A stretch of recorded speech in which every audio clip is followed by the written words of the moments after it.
And where the devil has an advantage over all of us, and he knows it, is by way of our sinful nature. Our sinful nature is the influence that Satan can stand back and watch. It's his nature inside us, working in conjunction with his cohorts, who can also make entry inside us, or at least influence us to some degree spiritually, into believing that the enticements and temptations and seductions of evil are worth undergoing, being involved in. And then once we get involved in these things and realize that they're not as fanciful as we think, then we understand that these enticements and pleasures only lead to hurt, harm, sometimes to go to the extreme, death. You'll see a lot of stories about where people are being drunk and they've crashed their car in a fatal accident, or they've committed suicide, self-harmed.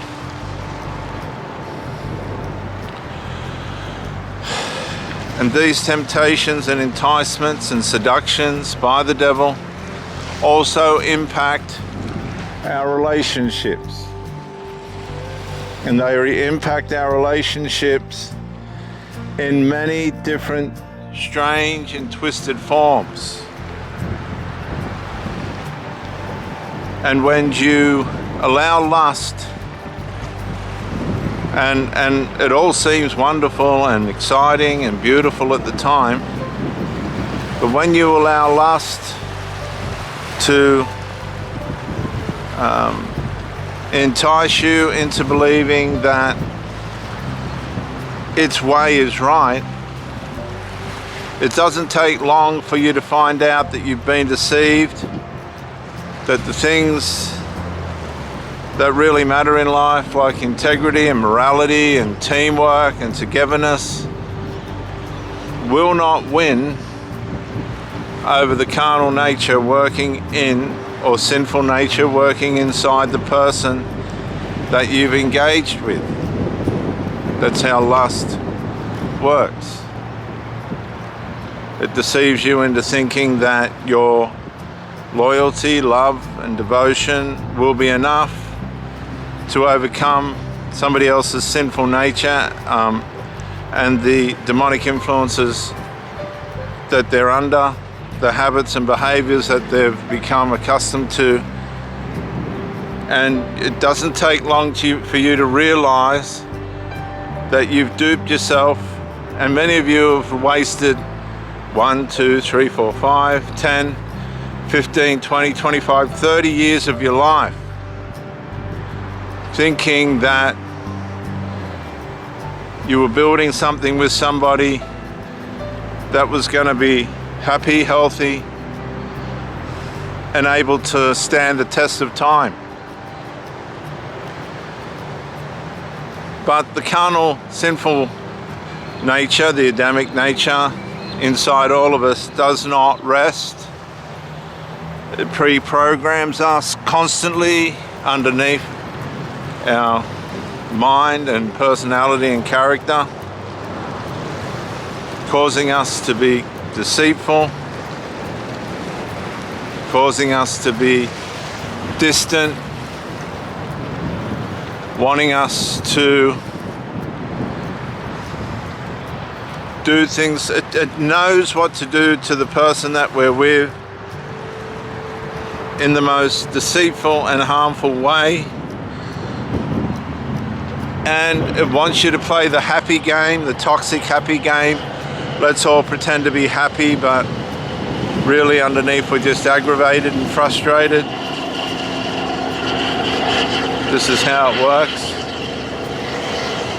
Nothing gets resolved. There's all this unresolved.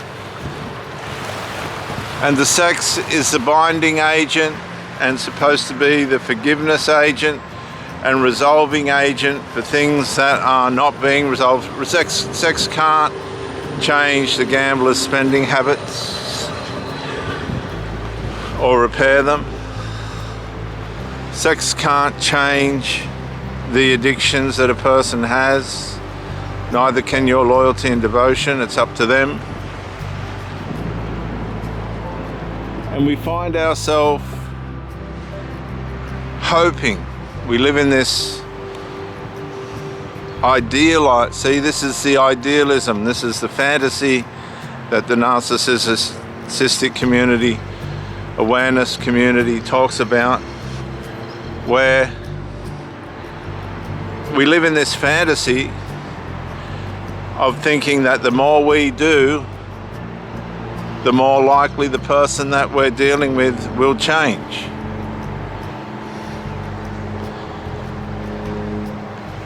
And the fantasy that we make up in hope of what we believe will be a happy, healthy relationship can waste years off our life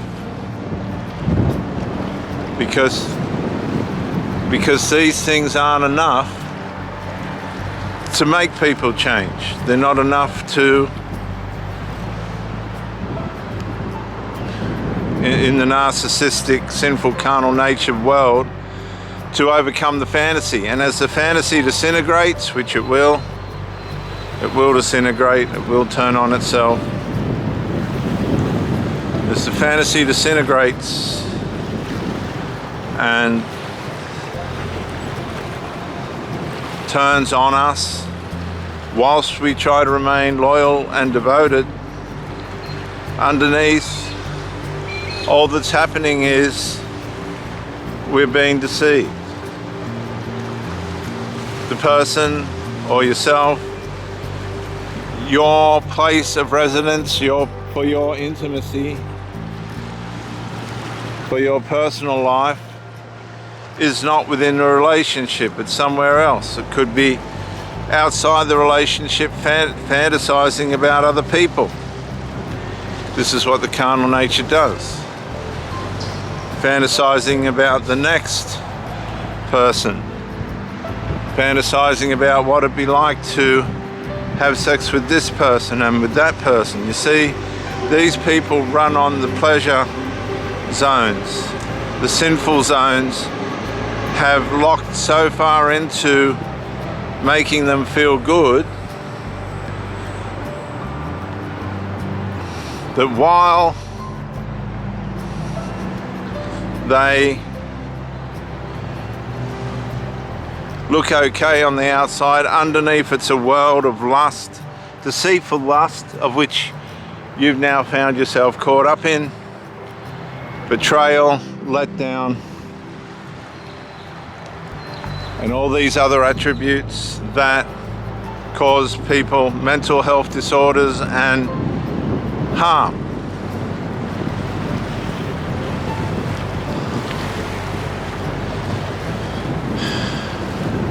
My advice to you is to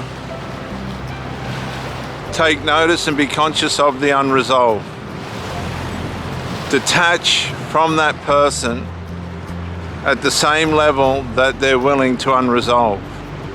And if the unresolved causes you to reach a place in yourself where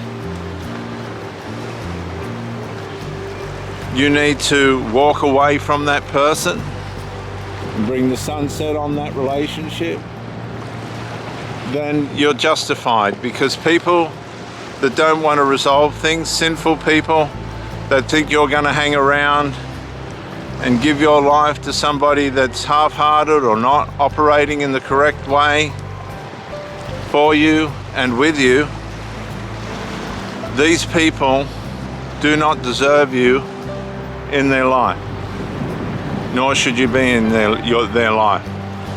So relative to the unresolved is your justification to have relativity and action in detaching from that person, telling that person that you're no longer going to be in a relationship with them, walking away, going no contact, leave that person alone, and get on with the right destination for your life.